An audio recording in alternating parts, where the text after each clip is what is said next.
જય શ્રી કૃષ્ણ। આજે આપણે ભગવદ્ ગીતાના 6થા અધ્યાયની વાત કરીશું। 6થા અધ્યાયનો સારાંશ।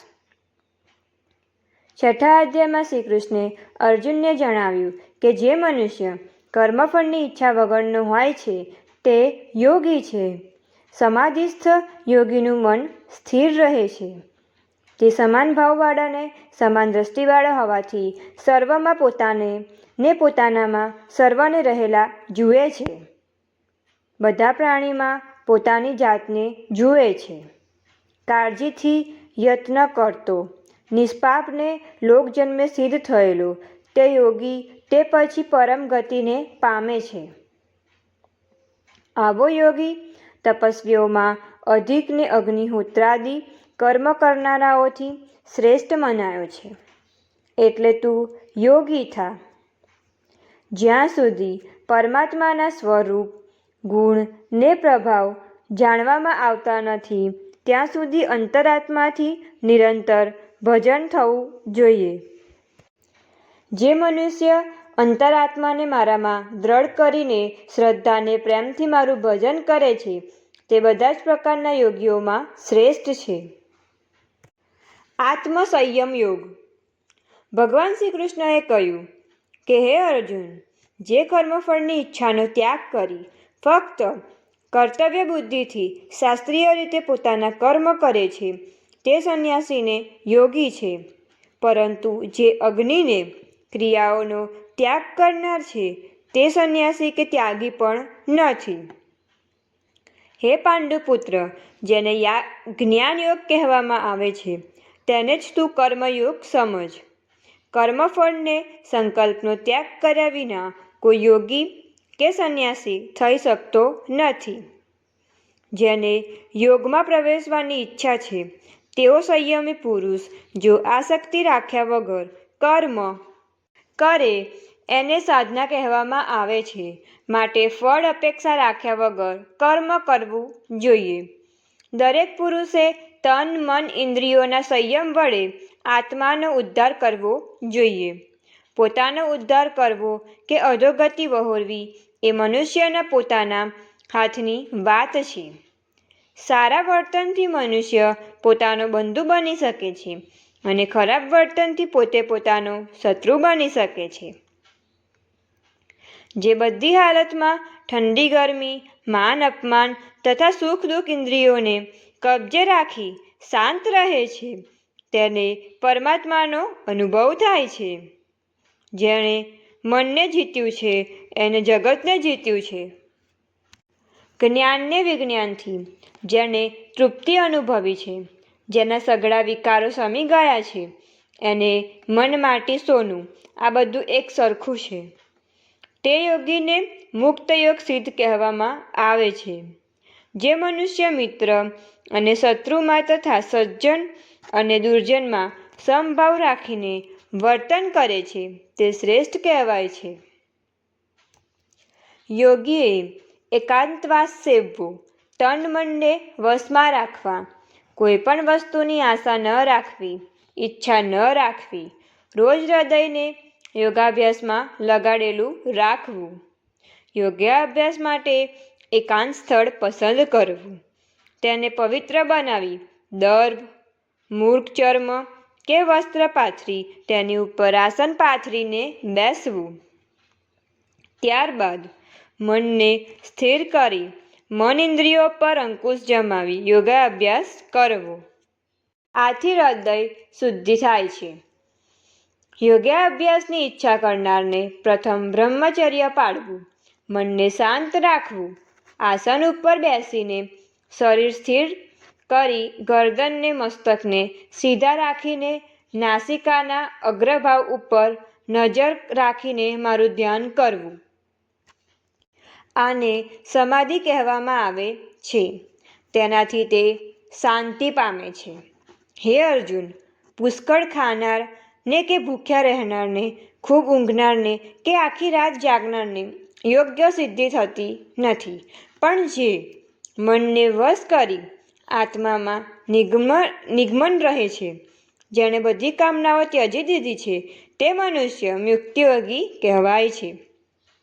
સમાધિસ્થ થયેલા યોગીનું મન અડગ હોય છે. તે સમાધિમાં સ્થિર રહેલો હોય છે. જે સાધક છે તેણે જરા પણ કંટાળો લાવ્યા વગર યોગનો અભ્યાસ કરવો જોઈએ. જેને યોગ સાધ્યો છે તેને કોઈ પણ તત્વથી અથવા લાભથી કે ગમે તેટલું કષ્ટ પડે તો પણ ચલિત થતો નથી. આપણી જે ઈચ્છાઓ છે તે બધી કલ્પનાના જોરે ઉત્પન્ન થાય છે. આથી કરીને મન વડે ઇન્દ્રિયોને વશ કરીને ધીમે ધીમે તેના વિષયોમાંથી મુક્ત થવું જોઈએ.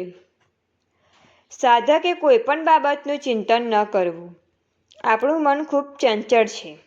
તેને જો કોઈ કારણ મળી જાય તો તે એકદમ ભ્રમિત થઈ જાય છે. એટલા માટે આવા જે કારણો હોય તેને અટકાવી મનને આત્માની અંદર સ્થિર કરવું. જે મનુષ્ય યોગને સિદ્ધ કર્યો છે તે બધા પ્રત્યે સમાન દ્રષ્ટિ રાખે છે. તે હંમેશા મનને યાદ કરે છે. મારામાં બધું સમાયેલું જુએ છે. તે બધું મારી જાણ બહાર નથી અને હું પણ તેની જાણ બહાર નથી. જે સાધક સમદ્રષ્ટિથી જુએ છે તે શ્રેષ્ઠ ગણાય છે.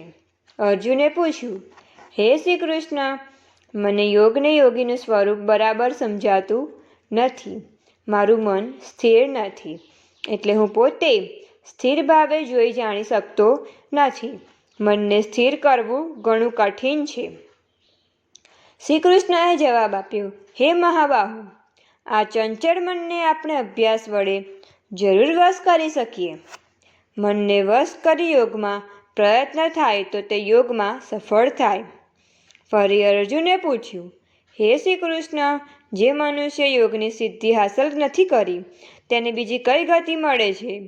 યોગને સિદ્ધિથી ભ્રષ્ટ થયેલ નાશ તો પામતો નથી ને? આ સંશયને દૂર કરો. શ્રી કૃષ્ણએ જવાબ આપ્યો, હે મહાબાહુ, યોગને સિદ્ધિથી ભ્રષ્ટ થયેલો સાધક કોઈ પણ ખરાબ ગતિને પામતો નથી, કારણ કે તેને શુભ કાર્ય કરેલું છે. આથી શુભ કાર્ય કરનારને ક્યારેય દુર્ગતિ થતી નથી. આવા સાધકનો આ લોકમાં કે પરલોકમાં વિનાશ થવાનો સંભવ નથી. આવા સાધક પુણ્યશાળીના લોકને પામે છે. આ લોકમાં ઘણો સમય રહ્યા પછી તેનો પૃથ્વી ઉપર કોઈ ધર્મપ્રેમી ધનિકને ત્યાં અથવા કોઈ ઋષિકુળમાં જન્મ થાય છે. જન્મ લીધા બાદ તે ફરીથી યોગાભ્યાસમાં સિદ્ધિ પ્રાપ્ત કરવા પ્રયત્નશીલ બની છે. તે સિદ્ધ પ્રાપ્ત કર્યાથી પરમપદને પામે છે. માટે અર્જુન, તું યોગી બને તેમાં તારું શ્રેય સમાયેલું છે. મારામાં જેનું હૃદય વધારે શ્રદ્ધાવાન ને ઓતપ્રોત છે અને જે હંમેશા એકચિત્ત થઈને મારું સ્મરણ કરે છે તેને હું સર્વશ્રેષ્ઠ યોગી માનું છું. અતિ શ્રીમદ ભગવદ્ ગીતામાં શ્રી કૃષ્ણ અર્જુન વચ્ચે થયેલ સંવાદમાં આત્મસંયમ યોગ નામનો 6ઠ્ઠો અધ્યાય સંપૂર્ણ. 6ઠ્ઠા અધ્યાયનું મહાત્મ્ય ફળ. પાર્વતીજીએ શંકર ભગવાનને, લક્ષ્મીજીએ વિષ્ણુ ભગવાનને કહ્યું, હે પ્રભુ, હવે આપ અમને ગીતાજીના 6ઠ્ઠા અધ્યાયનું મહાત્મ્ય અને તેના ફળ વિશે જણાવી કહો. આથી કરીને શંકર ભગવાને પાર્વતીજીને, વિષ્ણુ ભગવાને લક્ષ્મીજીને આ મુજબની કથા કહી સંભળાવી. ગોદાવરી કિનારે પ્રતિષ્ઠાન નામનું સુંદર નગર હતું. તેના રાજાનું નામ જ્ઞાનશ્રુતિ હતું. આ રાજા જ્ઞાની, દાની, યજ્ઞ, વ્રત, જપ, તપ, સાધુ સેવા, પ્રજા સેવા, અતિથિ સત્કાર, તીર્થયાત્રા, બ્રહ્મભોજન જેવા પવિત્ર કાર્યોમાં પોતાનો બધો સમય વ્યતીત કરતો હતો. એક વખત પરિસ્થાટ નગરના મહેલ પરથી હંસોનું ટોળું ઉડી રહ્યું હતું. તેમાંના એક હંસે બીજા હંસને કહ્યું, નીચે જે નગર દેખાય છે તેનો રાજા ધર્મિષ્ઠ અને કર્તવ્યપરાયણ છે. તેના સારા કાર્યોથી તે ઘણો લોકપ્રિય અને આદરપાત્ર બન્યો છે. બીજા હંસે કહ્યું, આના કરતાં ધર્મિષ્ઠને આદરપાત્ર બ્રહ્માની તો રૈક્ય નામના મહાત્મા છે. રાજા જ્ઞાનશ્રુતિ પક્ષીઓની ભાષા સમજતા હતા. તેમણે હંસોની આ વાત સાંભળી.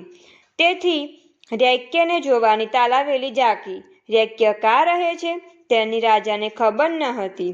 હવે કરવું શું તે બાબત રાજા વિચારવા લાગ્યો. તેમણે એક જ ઈલાજ અજમાવવા નક્કી કર્યું. તે રાતપાત છોડી તીર્થાટન કરવા નીકળી પડ્યો. તે ફરતો ફરતો કાશ્મીરમાં માણિકેશ્વર નામના મહાદેવના સ્થાને પહોંચી આવ્યો. પૂછપરછ કરી રૈક્યના રહેઠાણ આવી પહોંચ્યો. જ્ઞાનશ્રુતિએ રૈક્યને દર્શન પ્રમાણ કરી પૂછ્યું, આપ આ કક્ષાએ કેવી રીતે પહોંચી શક્યા? આ બાબતમાં મને માર્ગદર્શન કરશો તો હું કૃતાર્થ થઈશ. આ સાંભળી મહાત્મા રૈક્યએ કહ્યું, હે રાજન, હું નિત્ય ગીતાજીના 6થા અધ્યાયનો પાઠ કરું છું. તેના પ્રતાપે આટલી સિદ્ધિ હાંસલ કરી રહ્યો છું.